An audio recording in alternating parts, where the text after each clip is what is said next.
Halo semuanya, di sini saya ingin memaparkan tugas ujian akhir semester saya. Nah, sebelumnya perkenalkan saya Regita Mutia Safitri dengan NIM 24103123200033 dan nomor presensi 38 dari program studi manajemen.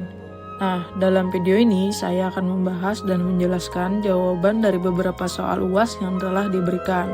Oke, langsung aja kita ke soal pertama, yaitu jelaskan perbedaan antara kekuasaan yang formal dan kekuasaan yang berbasis pada jaringan. Oke, yang pertama itu kekuasaan formal.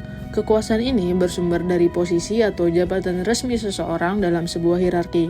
Ini adalah otoritas yang diberikan secara eksplisit melalui struktur organisasi, aturan, dan deskripsi pekerjaan.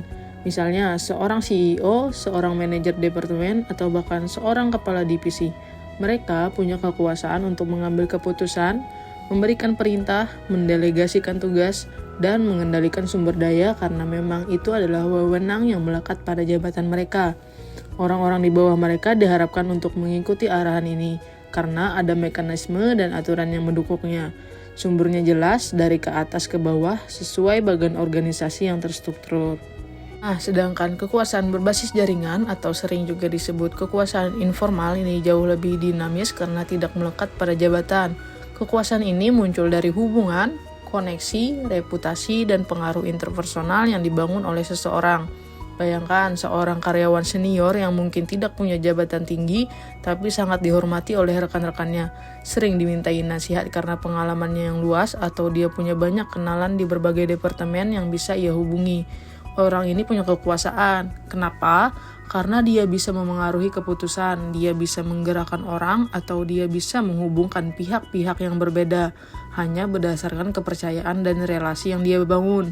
Jadi, perbedaannya sangat fundamental. Satu dari posisi dan hierarki yang resmi, satu lagi dari relasi dan pengaruh personal yang dibangun seiring waktu. Oke, next selanjutnya mari kita bahas soal kedua. Apa peran dari kepemimpinan dalam mengelola perubahan dalam organisasi? Jawabannya, kepemimpinan adalah fondasi utama bagi keberhasilan perubahan dalam organisasi. Pemimpin yang efektif akan menjalankan beberapa peran penting ini. Yang pertama, menciptakan dan mengomunikasikan visi. Mereka merumuskan arah yang jelas dan menginspirasi, menjelaskan mengapa perubahan ini penting dan apa masa depan yang diharapkan. Yang kedua, membangun dukungan. Pemimpin mengidentifikasi individu kunci, membentuk tim, dan aktif menggalang dukungan dari seluruh anggota organisasi sambil mengelola potensi resistensi. Yang ketiga, memberdayakan karyawan. Mereka memastikan karyawan memiliki sumber daya dan pelatihan yang dibutuhkan, serta mendorong partisipasi aktif dalam proses perubahan. Yang keempat, berkomunikasi secara efektif. Komunikasi yang transparan dan berkelanjutan adalah kunci, termasuk mendengarkan masukan dan mengatasi kekhawatiran karyawan. Yang kelima, memantau dan menyesuaikan. Pemimpin secara aktif memantau kemajuan, mengevaluasi hasil, dan bersikap fleksibel untuk menyesuaikan strategi jika diperlukan. Yang keenam, menjadi teladan.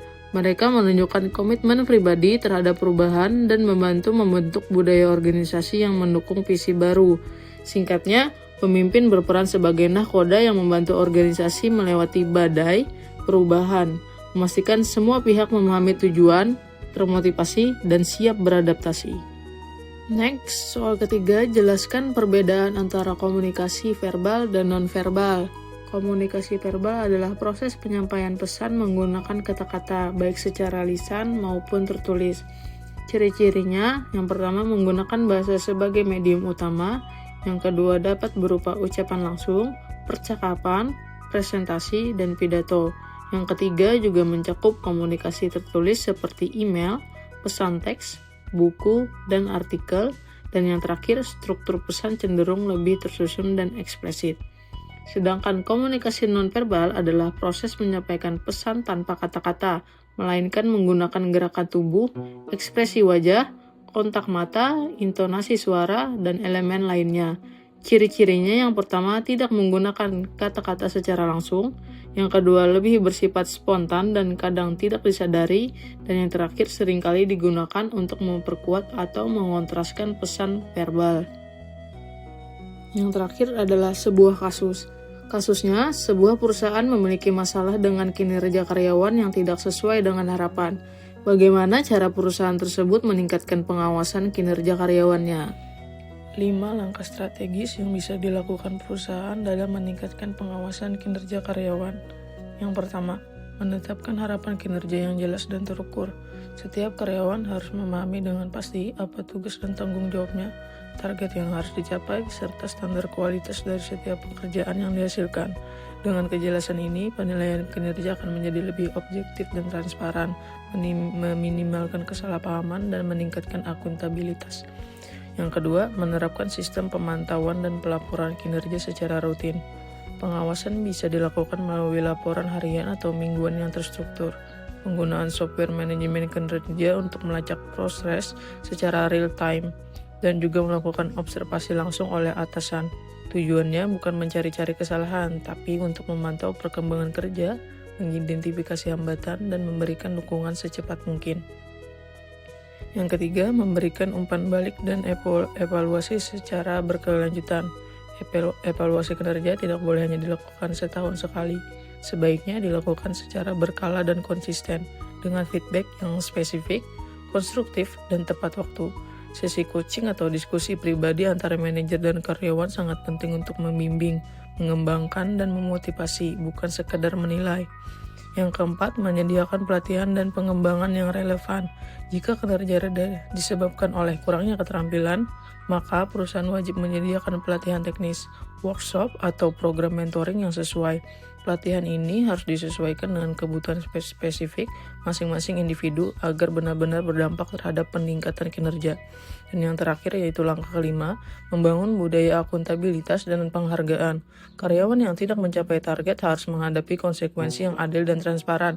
Namun, karyawan yang menunjukkan kinerja baik juga harus mendapatkan apresiasi yang layak, baik berupa pengakuan, bonus, maupun promosi. Dengan begitu, kita akan menciptakan lingkungan kerja yang positif, kompetitif, dan penuh motivasi.